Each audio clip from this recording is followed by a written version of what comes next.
Hey everyone, I'm Superdazzer. And I'm Pearly. And welcome to the bumper Halloween special of SMITE Community Concepts.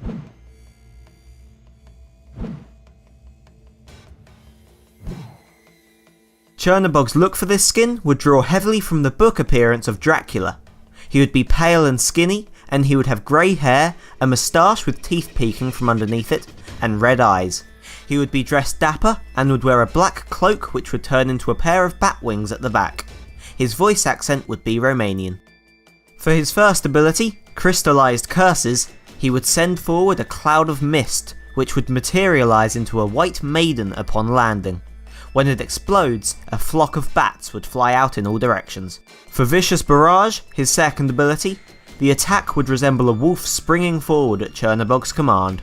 For his third ability, Into Darkness, the dash would be covered with mist.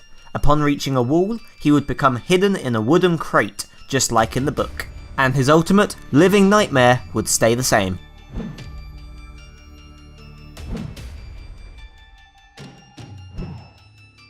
This concept was submitted with two versions of the skin, like the Jokey and Last Laugh Loki skins in the game. The red one would be the main one, and the black one would be the alternative. Zhong would be dressed as a child, dressing as a devil for Halloween. He would have a mask, a devil's trident that's on fire, a bag that goes over his shoulder, and a tail that pops out of an opening at the back of the costume.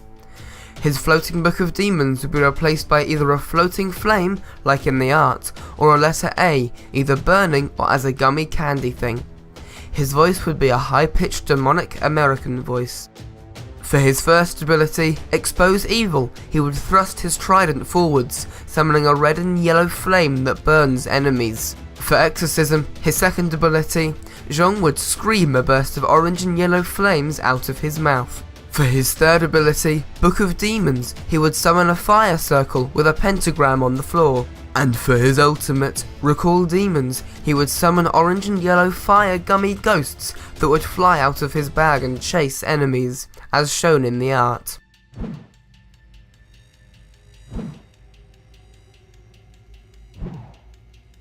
Terra would have the look of Frankenstein's bride for this concept. She would have greyish skin and glowing eyes, and she would wear a tattered wedding dress and veil. Her voice would be similar to Frankenhotep Osiris's voice, but easier to understand. For her first ability, Force of Nature, the dash would have grey/black smoky textures. For her second ability, Crushing Earth, the walls would be replaced by tombstones inscribed with RIP, with smoky textures similar to Ability 1. The space in between the walls would be dark brown to represent soil. For Monolith, her third ability, the monolith in the middle would be in the shape of a font or fountain with smoky textures coming from it. If smashed by her 1, it would turn from black to red. And her ultimate, Earth and Fury, would have smoky textures, and the 4 stones that surround the allies and enemies would be replaced by 4 small wedding bells.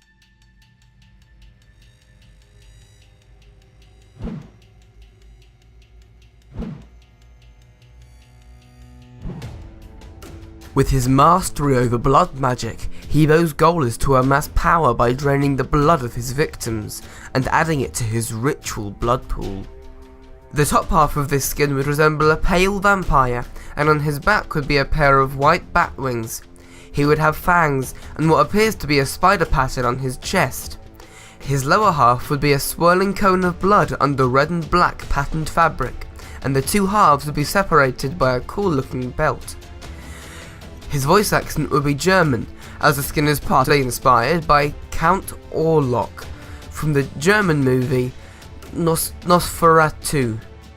For his first ability, Water Cannon, the ability would be a dark red colour and the animation would be Hebo spitting blood. For his second ability, Atlas of the Yellow River, the ability would be a dark red colour and it would be cast through the ground, mimicking the way a liquid runs down a wall. Water Spout, his third ability, would be a dark red colour. And for his ultimate, Crushing Wave, Hebo's likeness shaped in blood would be at the front of the wave, with his mouth open wide with a menacing expression. If possible, enemies killed by the ability would disappear rather than leaving their body behind as if they were absorbed by Hebo.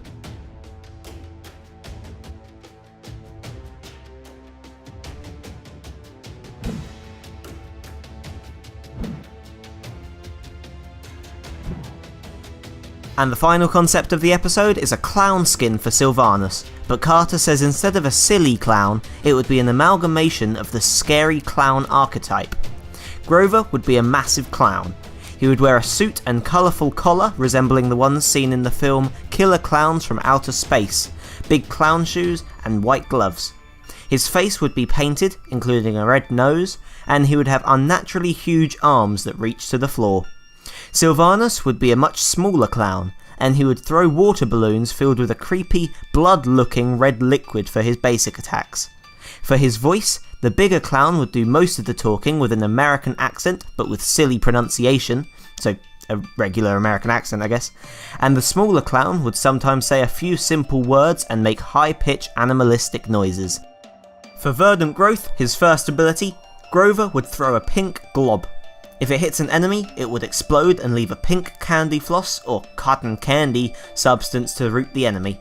If it doesn't hit an enemy, it would land and start turning into a candy floss cart. Once the machine is complete, tentacles would pop out of the cart and start waving around candy floss while making goopy noises, like it was offering candy floss to people. For Wisps, his second ability, Grover would release floating bags of popcorn that would heal allies, and he would release floating throwing knives that would chase enemies. For his third ability, Nature's Grasp, Grover would stretch out his arm and grab the target enemy. And for his ultimate, Wrath of Terror, a circus tent would pop up beneath Grover and knock the enemies into the air. And that's all for this episode. Thanks for watching. The winner of last episode was Mad King Raven by Tater. Click the card on screen to go watch that episode. You can also vote for your favourite from this episode by clicking the little eye in the top right corner of the video. Subscribe for more, like if you enjoyed, and we'll see you next time. Take care. Bye bye.